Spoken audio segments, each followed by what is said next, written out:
Well, it's been a while since I've been able to say this, but welcome back to Spark Plug Motorsport 1, and welcome back to the ERL's main flagship series, the Formula E World Series for Season 30. Can you believe it? Season 30.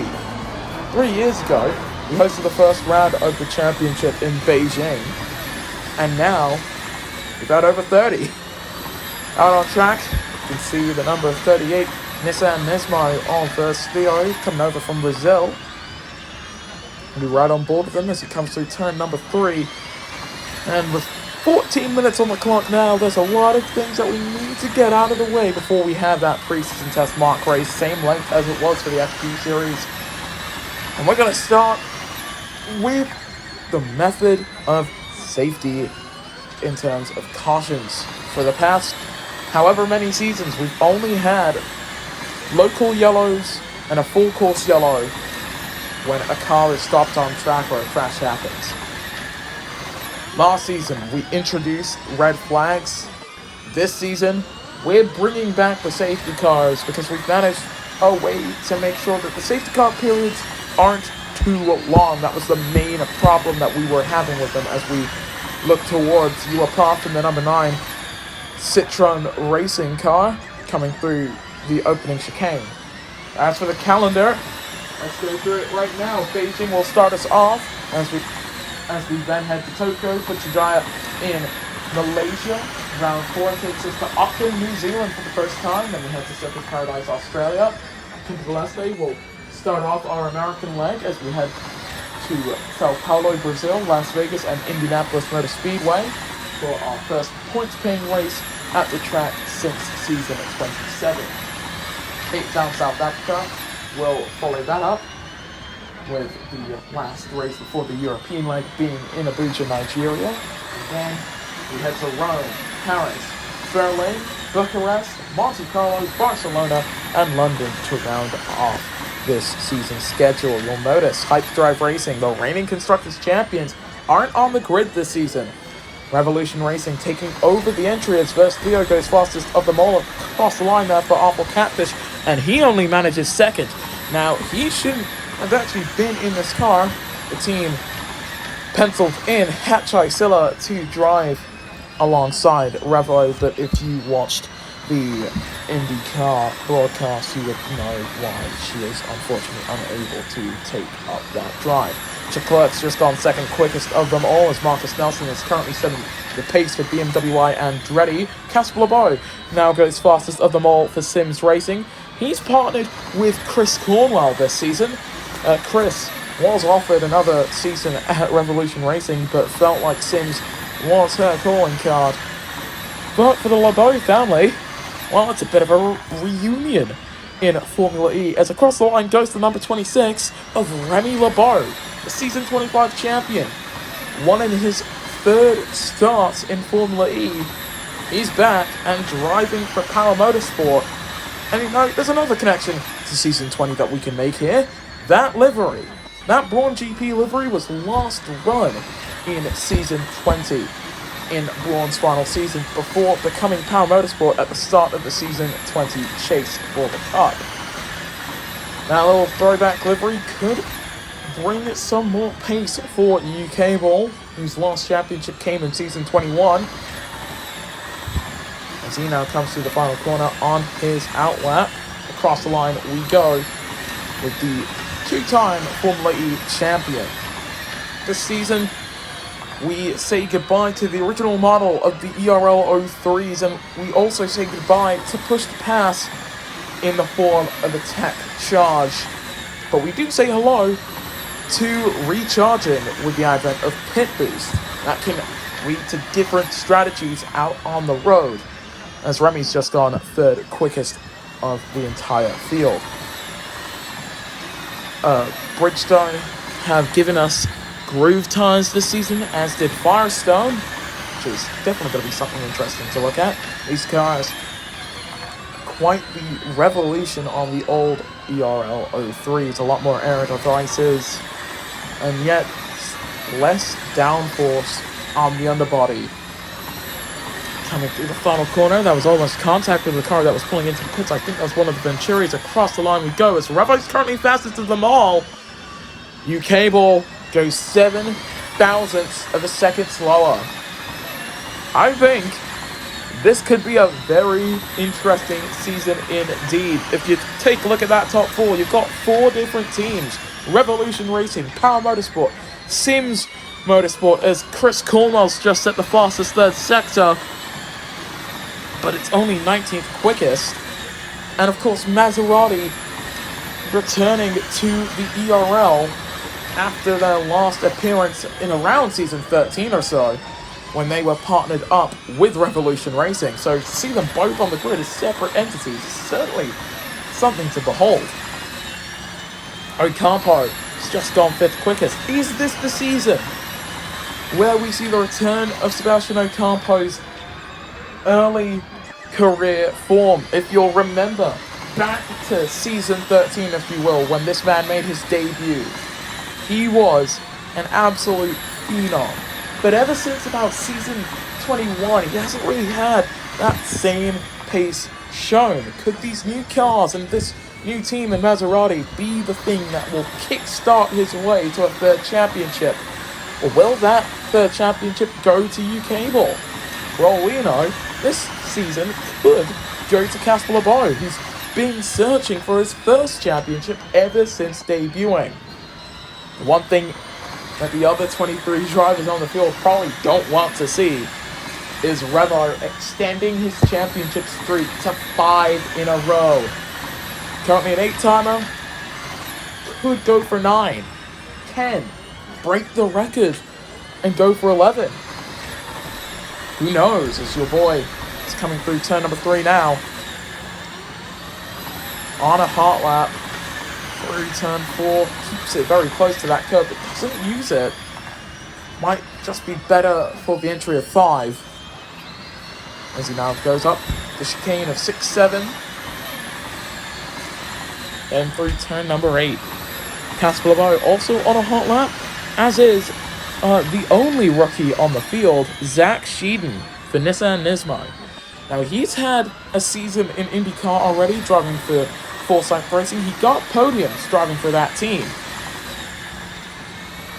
But arguably his teammate Star should have been the one to get the call up to Nissan Nismo. But for all we know, for the Lithuanian driver, this could be a great season of learning.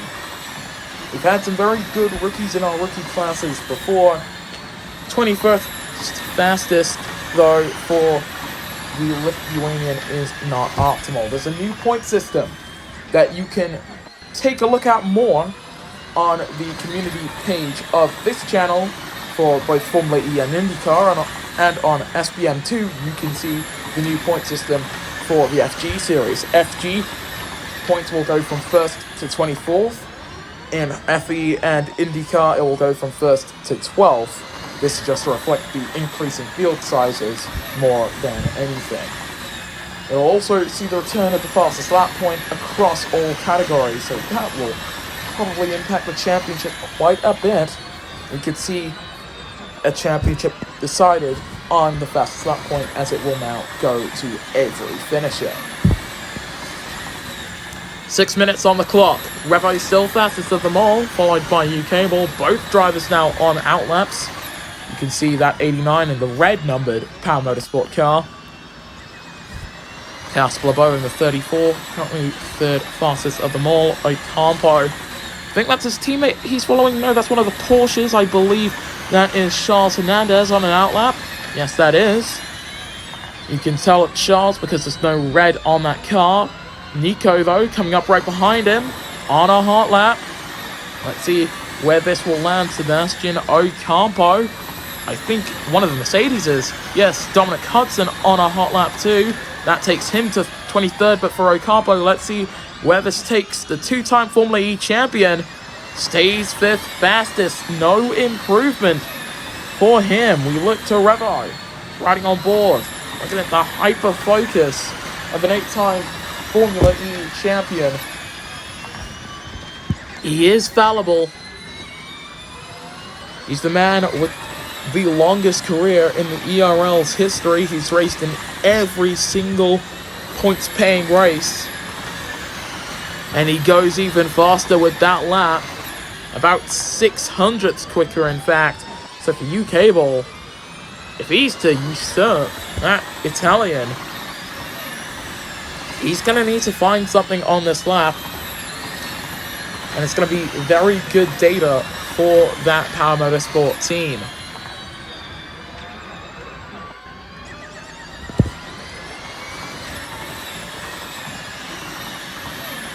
So now, with 4 minutes and 20 seconds on the clock, Awful Catfish is also on a lap here, coming through the final corner with the 89 of UK Ball. Is this going to be any improvement? Will this see him to the top? No. To both of those questions, stays second quickest, does not get any closer to that car number 7's lap time. That's right on board with Awful Catfish. Revo's down in the pits. I don't think he'll get the opportunity to do another lap. So a 58.811, likely the benchmark around the final corner for Awful Catfish. Across the line we go. Stays ninth fastest, no improvement. Casper LeBeau getting a hot lap right in front, or rather right behind the Revolution driver. Theo's just gone 10th quickest of them all. Leclerc still down in the pits. That's Garcia coming out of pit lane. Currently 13th quickest of everybody. Your boy beginning a hot lap. Here's Daf Sanchez, the reigning IndyCar Series champion this season, driving for Rocket Venturi in the car with red accents. Coming through the final two corners then with the two-time ERL USA champion. And it's no improvement once again. We expect to see the track evolving a lot more. Maybe some of these teams using higher fuel loads. And that could be why they're not really making improvements across the line for Casper LeBeau. And it is an improvement for him to second quickest, beating UK Ball's best time by 0.02 of a second with 2 minutes on the clock. Your boy's about to come across the line. Any improvement made by the Frenchman? No. No, it is not. Still Revo at the head of the pack as Ocampo now goes on to a hot lap. This man started his career with Andretti Racing, then moved over to Hyperdrive Racing for a few seasons. Didn't really like his time there. So then headed off to Next TV TCR. That team bought up by Maserati, and that's where the Filipino driver finds himself today. Not really seeing those purple sectors or purple mini sectors coming from this man. So I don't know if this is going to be too much of an improvement. We've also got Remy LeBeau, Nico Palomino, Linus Eriksson, and Oinkro Ezra all on hot laps. So as we come across the line with Sebastian Ocampo, what will this time look like? It's it's not a 1 minute lap time, but it is about 0.2 off of Revo to 4th place for him. Palomino goes 5th quickest. Remy LeBeau going through Sector 2 right now. Nelson beginning a time, and Revo is heading out there for another hot lap. You might have to back off here because that Daf Sanchez has just slightly held him up going through turn 2. So that will definitely make an impact on his lap. Chris Cornwell goes fastest in the second sector. Currently 17th quickest of them all. Heading down the hill at the end of the lap through the final corner. This should see him climb the running order. Across the line we go, 7th quickest. Probably not where Sims thinks that car should be, but still a very solid effort from him. UK Ball beginning a lap with 10 seconds on the clock through the final corner then for the 7 of Revo. No push to pass, no fancy tricks as we go across the line to take the checkered flag. And that lap stays the same for Revo. No improvement, but he will get an in-lap at the very least. The 89 still flying out there. Keep your eyes for Versio, who stays where he is. Leclerc, Labarton, and Fernandez, the only other drivers who can start a lap now. Fernandez, 17th still. Let's see what this time is going to be like for UK. Can he climb up the order with the clock already striking 0? No slipstream heading down the straight, which would have helped him. And he stays third fastest. Leclerc, the only man who could stop Revo from starting the mark race from the pole. But in this preseason test, Revo and Revolution Racing have come guns blazing.